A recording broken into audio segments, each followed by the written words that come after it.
सुप्रभात विद्यार्थी मित्रों। कल मैं आपको अव्ययी भाव समास और कर्मधारय समास के बारे में समझाया। आज हम आपको तत्पुरुष समास किसे कहते हैं और तत्पुरुष समास के कितने भेद होते हैं और उनके भेदों को बारे में समझाएंगे। तो तत्पुरुष समास, जिस समास में पूर्व पद यानी पहला पद गौण होता है और उत्तर पद यानी दूसरा पद प्रधान होता है, यानी पीछे का जो पद जो होता है वह प्रधान होता है, उसे हम क्या करते हैं? तत्पुरुष समास करते हैं। फिर से आपको बता रहा हूँ कि जिस समास में उत्तर पद प्रधान और पूर्व पद जो गौण होता है उसे तत्पुरुष समास करते हैं। समास होने पर इसमें विभक्ति का क्या लोप हो जाता है और कारक तथा अन्य जो है आधार पर तत्पुरुष के क्या है निम्नलिखित भेद होते हैं। तो तत्पुरुष की रचना में समस्त पदों के बीच में आने वाले जो परसर्ग जो है, जो विभक्तियां हैं, का, से, पर आदि का लोप हो जाता है।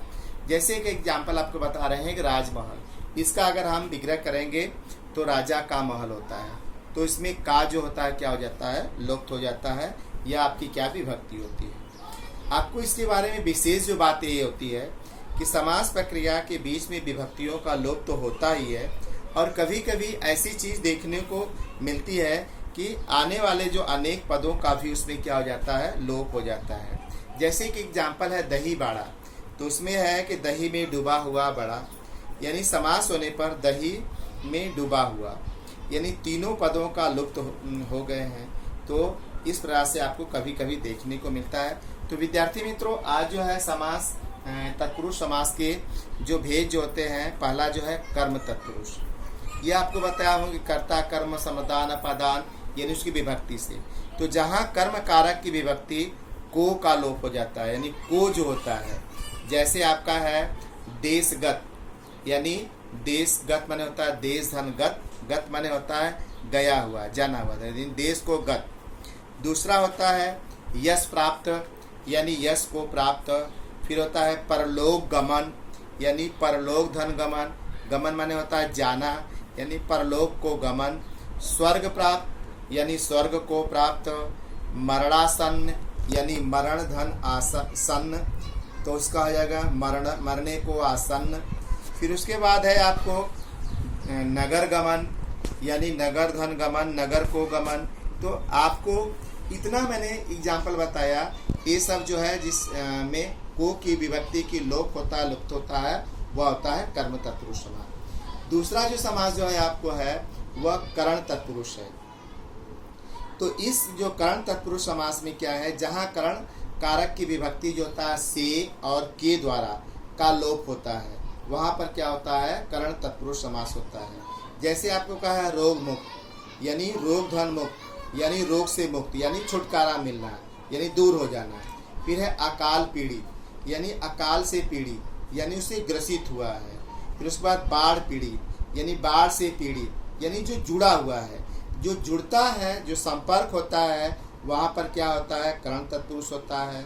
बिरहाकुल, बिरह से क्या है? आकुल, यानी व्याकुल। फिर उसके बाद है हस्तलिखित, यानी हाथ से लिखित, यानी जो जुड़ा हुआ जो होता है, यह होता है यहाँ पर क्या होता है? करण तत्पुरुष होता है। इस चीज़ का ध्यान रखना। जहाँ वस्तु का जुड़ना होता है तो वहाँ पर से जो होता है के द्वारा जो होता है वहाँ पर जुड़ा होता है, और वहाँ पर क्या होता है? करण तत्पुरुष। दूसरा है आपका संप्रदान तत्पुरुष, यानी जहाँ संप्रदान कारक की विभक्ति को और के लिए का लोप होता है, उसको हम कहते हैं संप्रदान तत्पुरुष समास।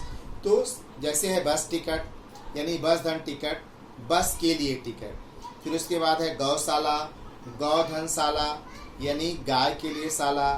रसोई घर, रसोई के लिए घर। मनोरंजन स्थल, मनोरंजन के लिए स्थल। फिर देश प्रेम, देश के लिए प्रेम। पाठशाला, पाठ के लिए शाला।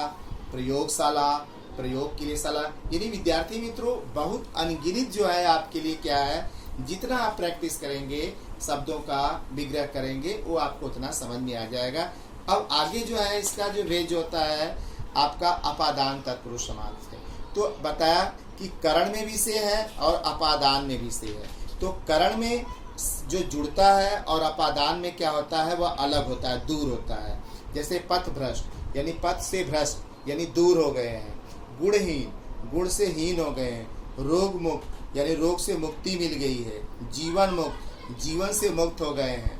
प्रदूषण रहित, आपको प्रदूषण से रहित हो गए हैं। जल विहीन, जल से विहीन हो गए हैं। ऋण मुक्त यानी ऋण से मुक्त हो गए हैं। जिसको दूर हो जाते हैं, अलग होते हैं, वहाँ पर अपादान तत्पुरुष होता है। इसका आप विशेष ध्यान रखिएगा। आगे है जो संबंध तत्पुरुष, जहाँ संबंध कारक की विभक्ति का, की, के इसका होता है।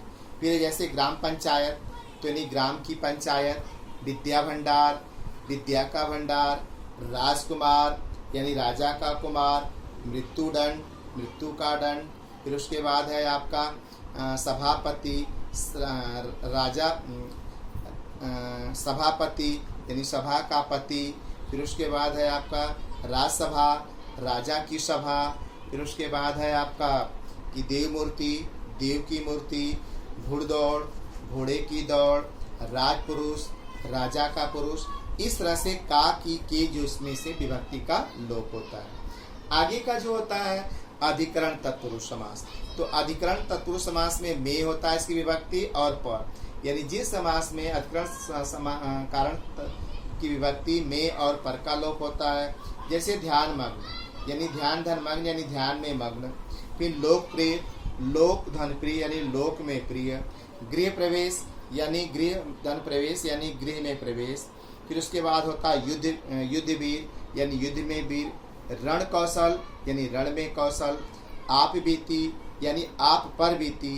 घुड़सवार यानी घोड़े पर सवार। फिर होता है व्यवहार कुशल, व्यवहार में कुशल। इस तरह से में और पर जिसमें होता है वह होता है आपका अधिकरण तत्पुरुष समास। अब विद्यार्थी मित्रों एक आता है नज तत्पुरुष समास, यानी नज में होता है जहाँ पर नहीं होता है। अब जैसे अन्याय, तो नौ धन न्याय यानी नौ न्याय। असफल यानी धन सफल, न सफल। अज्ञान, नौ ज्ञान यानी नौ ज्ञान। यानी इस तरह से जिसके आगे अ लगा होता है अन्याय, यह उसका होता है नौ न्याय। अनिच्छा, अधनिच्छा यानी नौ निच्छा। असत्य, अधन सत्य, न सत्य। अनदेखी यानी न देखी।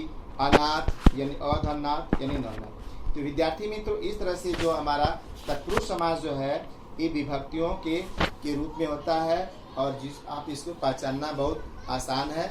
लेकिन सबसे पहले आपको अपना कारक की जो विभक्ति है ये ध्यान आपको रखना हो। तो मुझे ऐसा लगता है कि आपको समझ में आ गया होगा। आप जितना व्याकरण के अभ्यास करेंगे उतना आपको समझ में आएगा। धन्यवाद।